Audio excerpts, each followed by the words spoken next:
Welcome to the MemberWise Best Practice series. This video is brought to you today by the MemberWise Network, the leading free-to-join best practice network for membership and association professionals. We hope that you enjoy this great presentation, and for further information about our growing network, please visit www.memberwise.org.uk. I think I've got quite a good crowd here, and I'm just looking at who I'm up against. I'm up against scientists and physiotherapists. So hopefully that says something about the popularity of solicitors, but I'm not sure that it does.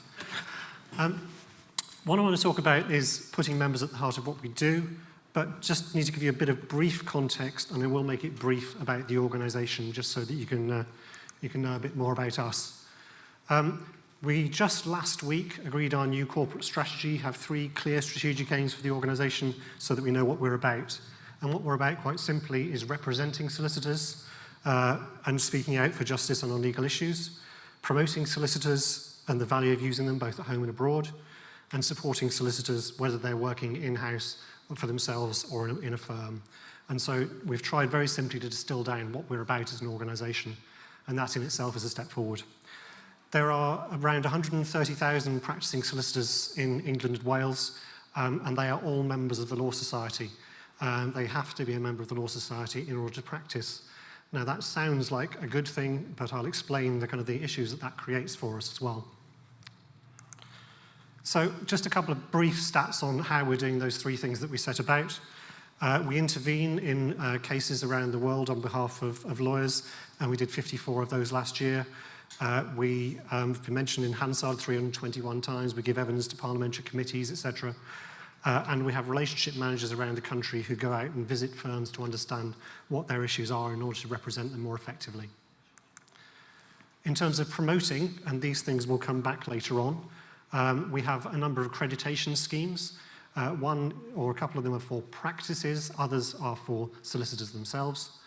We also have a website called Find a Solicitor, and again, I'll talk about that a bit later on. Anybody use Check a Trade or Trusted Trader or anything like that? Find a Solicitor is a bit like that, but for solicitors, so people can find a solicitor in their area, in the area of law that they're interested in. So we run that for our members, and we also promote it with a campaign called Use a Professional, Use a Solicitor. We also support members. We have a library which deals with over 100,000 inquiries a year. We have a practice advice line which members can phone if they've got a particularly contentious legal issue. We get 30,000 inquiries on that. And we've got a whole load of online resources for training and development. So as I say, that's just to give you a brief sense of the context of the organisation. Now I want to show you a holiday photo. This was a beach in Greece in summer.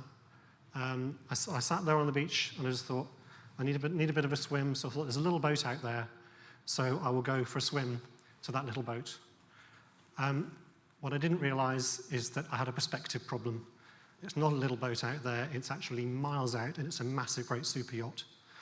And the reason I mentioned that is partly because I just love showing my holiday photos, but also because it's a bit like the journey, to quote X Factor, that we're on at the Law Society. We thought that we were on quite a small journey, but we're actually on quite a big one. When I spoke to Richard last year, just after this conference, I mentioned something we were doing called My Law Society, which is going to enable our members to choose areas of interest and be presented with information about those areas of interest. And so he said, oh yeah, that'd be really good. Why don't you speak about it next year? And I thought, that's fine, because by then it'll be launched, we'll have loads of evaluation, it'll all be great. Obviously not. But what I want to talk to you about is the journey that we've been on and what we've learned. We have several challenges. This will probably be familiar to anybody who has any kind of membership survey. These are quotes from our membership survey. And it perturbs me slightly, but I do stress these are the more negative ones. There's obviously lots of others, but these are there for a purpose. They're talking about really the relevance of our relationship with our members.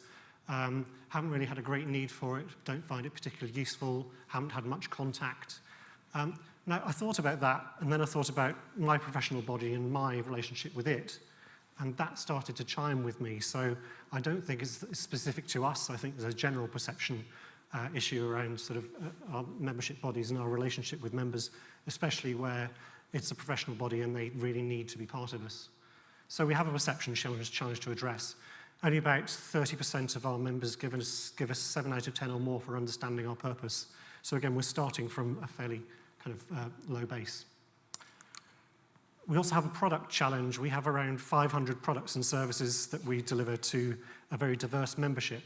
Our members can be anyone from a international city mergers and acquisitions solicitor through to somebody who's a legal aid solicitor who, due to contracts at the moment, doesn't know if their firm's going to survive or not. So completely extreme ends of the profession, and we need to serve all of them. So we have 15 accreditation schemes that I mentioned. We have 15 different sections and divisions. We have over 100 books. We have over 100 training courses. So a whole package of stuff. And really, we're putting those out, and we're expecting our members to navigate their way through the supermarket to find the couple of products that they might need.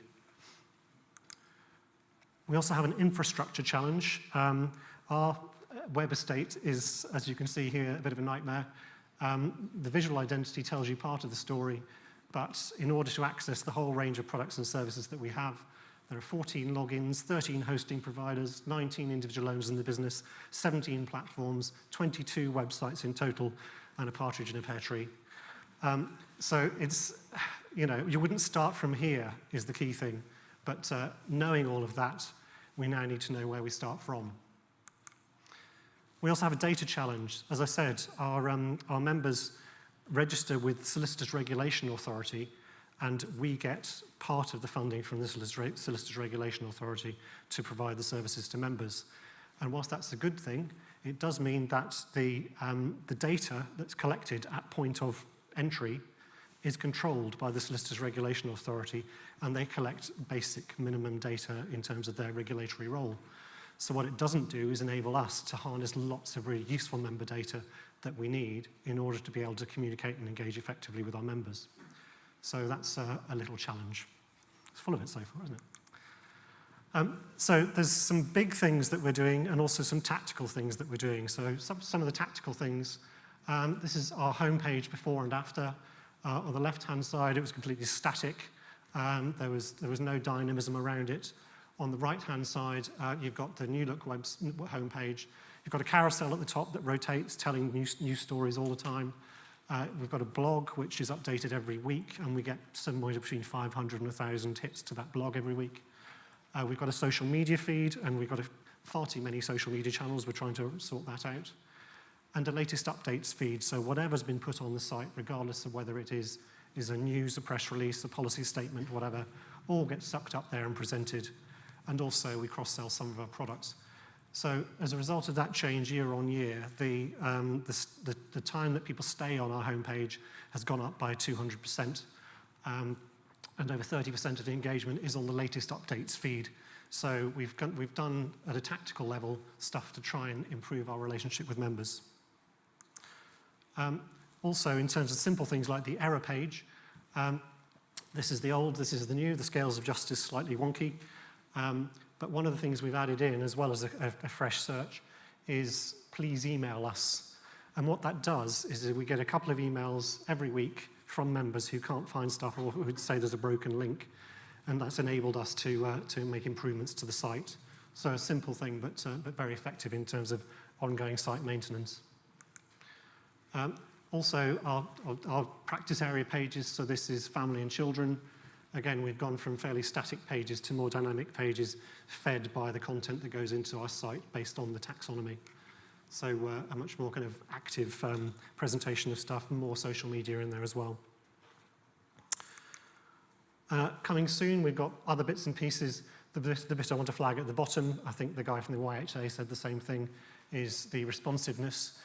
From December, our site will be responsive. We know from our traffic analysis that about 25% of our traffic is on mobiles and tablets, and so we need to make sure that the site works on those, and so that is coming. So that's some of the kind of the little fixes, if you like, that we've been doing. This is where it gets a bit more complicated. I said we thought we were on a small journey. We're actually on a long one. This is the kind of the strategy map of the long journey. The strategic aims at the top that I talked about at the beginning represent, promote, support. And the things that we need to do to sort those out are the engagement strategy and the digital strategy. And these transformational tools I want to talk a little bit about. And again, you'll have heard lots about these things, but the segmentation model is the first one.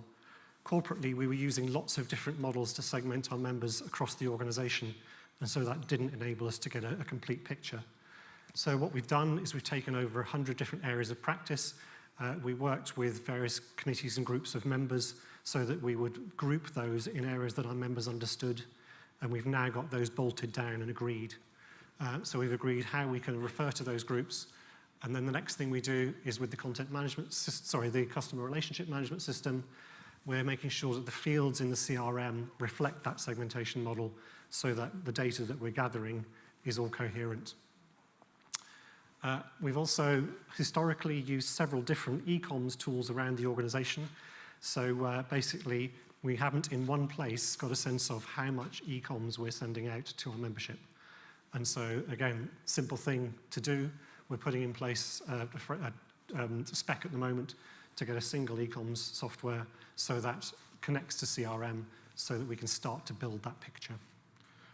And content management framework, again, those 22 sites and all that kind of stuff I showed you makes it really difficult for the member journey, but also to surface content across the piece. So we're looking at a single framework, create once, publish everywhere, and that's one of the directions we're moving in. So if we do all of that, the other thing we need to do is obviously sort out the e-commerce side of things, but also in terms of content. One of the things that we took to our membership board is some basic communications principles, one of which is that we should communicate with members not based on our organizational or our governance structures, but based on the areas of interest they've given us. And that sounds a bit Mickey Mouse, but getting that commitment at that level means that we're then in a stronger position to push back when people want to go off at a tangent. And so part of that also means communicating with our members about our marketing stuff and our policy and comms stuff in a way that's coherent, so building that single relationship. So that's where we want to get to. Some things underpin that, which are some basic principles, the comms principles I talked about, our data quality policy, which is just going through our SMT at the moment, and some principles around how we use CRM. Then underneath that is the critical bit. Luckily, we've got a new chief exec who, in one of the first conversations I had with her, said, what are we doing about segmentation? So she's totally behind this approach, which means that we can take that corporate approach.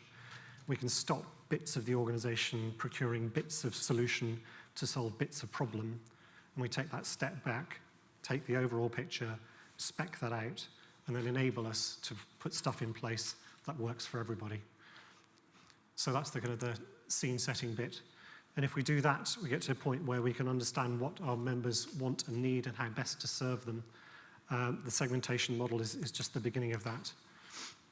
So the segmentation will enable us to kind of chunk down by region, by sector, by size, by a whole range of characteristics. But then the important bit is that we're going to bundle services and products in a way that is relevant to those segments. So rather than at the moment, bits of the organization hold bits of budget to target their specific product, we're trying to bring all that together, so we're creating a cohesive offer for each group of members. I mentioned the data piece, auditing our member data to tell us what it does and doesn't tell us, if that makes sense. Huge gaps in our CRM, the new fields going in to reflect the segmentation model.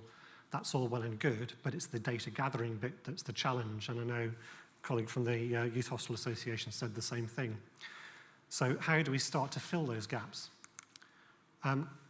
This is the thing that originally, when I spoke to Richard last year, I was very excited because we were going to launch around about then, and actually this now launches in December, so it's still not quite there yet. But basically, it'll basically enable members to tell us their practice interests, their special interests, their location, etc.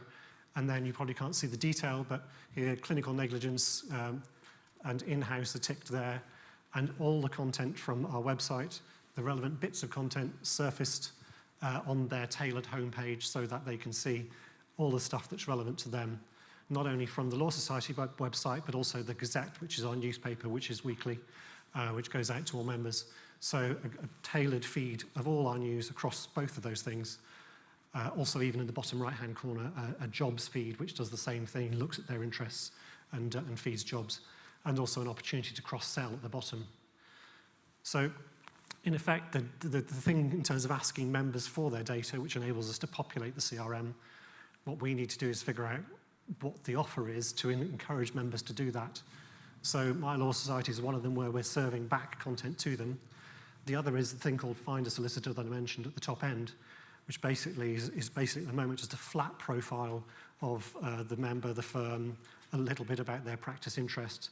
But if they register with My Law Society from the new year, they'll be able to put more information on that profile page.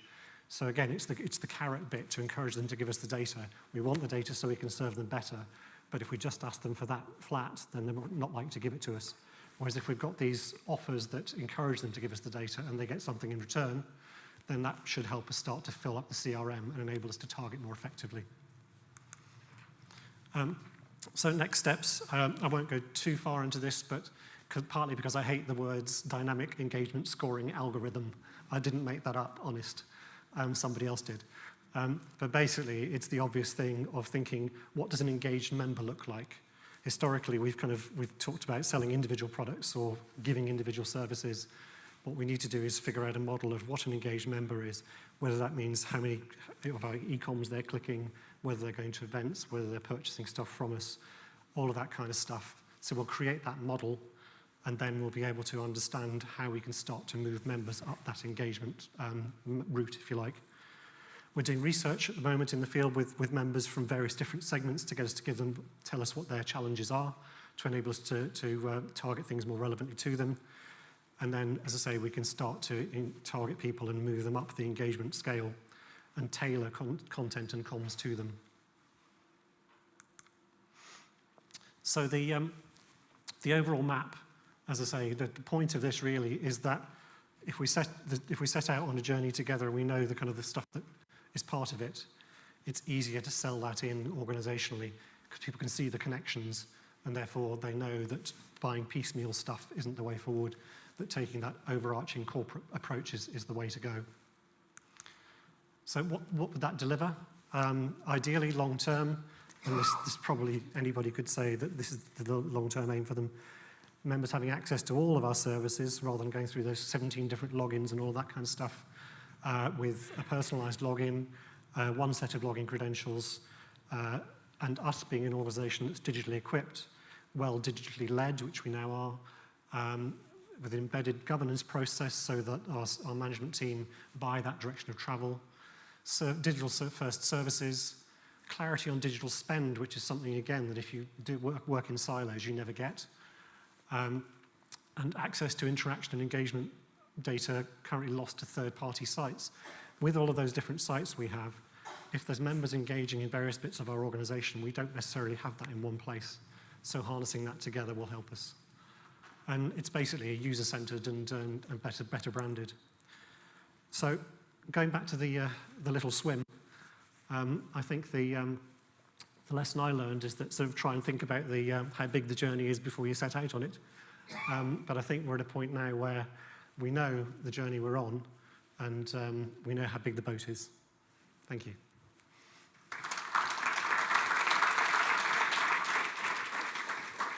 Okay, so if we just come back to the bar, if you're okay. So in terms of this, I mean, one of the big questions I've got, certainly when I kind of thought, I don't know, I've got this image of a certain size membership bodies, like the kind of super tanker of the membership body. When it comes to kind of getting to grips with a kind of project or task like this, internally, was there anything that you had to do about maybe the culture or the ways of working? I'm really keen to understand how you go about the start of the journey. Well, I think one of the good things that was in our favour was the kind of the change at the top. We had a new chief exec. We needed a new corporate strategy. The old one was about to expire. And so that was our window. There's invariably a window if you can find one. And so that enabled us to kind of do the segmentation project, etc., as part of that wider strategy development piece. So again, it's not something being done in isolation. It's being done with commitment from the top. And I think if you can find that window where you're organisationally looking at that level, then it's a much easier sell to kind of get that corporate commitment. And in terms of the kind of systems and processes, I think one of the things that we're seeing is, again, I'm trying to trying to steer clear of buzzwords, but kind of the unification of systems and processes. And I'm going to talk to our expert panel about this later on. There does seem to be a bit of a push from the supplier side to kind of have unified systems and processes in place, and that being a really sensible thing to do. But then on the other side of things, we've got maybe lots of different databases, lots of things in place, and actually the reality of that transition, A, is a bit scary, but B, also there's the worry about putting all your eggs in one basket. I don't know, I mean, on your journey, have you kind of thought about that? Well, I think there are stages to go through. Even the CRM element, there was a CRM, had been partly implemented, but not fully implemented, and it wasn't properly used, so there are still pockets of Excel spreadsheet, etc., in the organisation. So we're working on at that level, but also I think the bigger piece is around setting out the elements of the package of stuff that you need, and not necessarily specifying what those are yet and whether they're part of one system or part of another system. But if you spec the whole thing up, then you're in a better position to be able to procure it. Well, and in terms of the internal resource that you've got allocated to this, because I think we touched on it with Anthony in the last session about being adequately resourced for things, has there been a specific approach that maybe you've taken to get things off the ground? Well, I think that there's one of the things that was on one of the slides was the SMT element, the strategic management team, the chief exec and co. But we've got a project management office, and so we have a project management approach. And so what we've done is identified what those key projects are and tried to ensure that there's kind of a clear governance around each of those. And in terms of, again, in the last session we were talking about kind of ensuring that scope creep doesn't happen. Did you find that was a bit of a challenge for yourself, or? Well, actually, one of the reasons why it hasn't been delivered yet is partly our fault, because the segmentation model itself hadn't been developed as we'd initially begun to develop the My Law Society piece. And so we realised that if we go out now with something that doesn't meet the segmentation model, we're going to have to go out again. So part of it was us. Part of it is the wider strategic piece. So, yeah, I think scope creep is always dangerous, but at least if you know how far you're going, then it's easy to get there. And in terms of, you mentioned mainly about kind of engagement scales and stuff. So I don't know if we can kind of dig into that a little bit deeper. One of the big buzzwords that we've got in terms of, the buzz themes at the moment is this idea of improving and increasing member engagement. And obviously, if you've got a scale, obviously you're wanting to slide them up, like you say, that scale. In terms of what you are going to do to up them through this scale, is it all online? Is it offline? How you... We're at very early stages at the moment. The first thing to do is build the model so that we know how we're scoring various elements, because then we can figure out which of those elements we need to push more effectively. But one of the critical things is we're restructuring the marketing team so that it's segment focused rather than product focused. And so there will be campaigns aimed at segments in order to improve engagement. But because we haven't yet defined the model, we haven't yet kind of determined what that would be. Okay, well, we've got a few minutes now. I don't know if there's any questions within the audience. If you'd like to ask anything to do with what you've heard from Mike today. We've got one, okay. I'll move away from the bar, Mike. You can stand there and have a glass of water. Okay, so just over here. If you'd just like to say your name and the organisation you're from and your question. Louise Allison from the Operational Research Society. I'm trying to put a retention strategy together and make segmentation a priority, but I'm getting quite a lot of resistance from our board who say, but we don't have the data, so we can't do it. Did you have that issue, and how did you overcome it? I think one of the things that we did have is our governance structure has 100 council members, and there are various different committees and boards across the council. And so we were able to tap into those to reality check. So while we don't have the data in terms of the different areas of law, we were able to tap into the expertise of some of the board members and council members to help us refine that down. I remember one of the last conversations we had last year, it was about the different digital activities that were being conducted. And I remember that you forwarded me a link to, was it an advent calendar or something? I thought it was really clever. I mean, if you could share that with the audience on what that was all about, I think that'd be really interesting. Yeah, basically we moved away from the corporate Christmas card, and we had an interactive Christmas quiz where it was a little animation of Chancery Lane, the building we're in, and there were multi-choice questions so people could choose. And it was basically, again, to address that, members not knowing what we're for piece. There were various things that we'd done over that year, and it was multi-choice to enable people to choose the right answer. If they chose the right answer, one of the Christmas lights lit up, all that kind of good stuff. And yeah, we got quite a lot of shares on that. And this year, as by then we will have launched My Law Society and Find a Solicitor updating, we're going to be using that Christmas quiz to kind of drive traffic to get people to register for those services.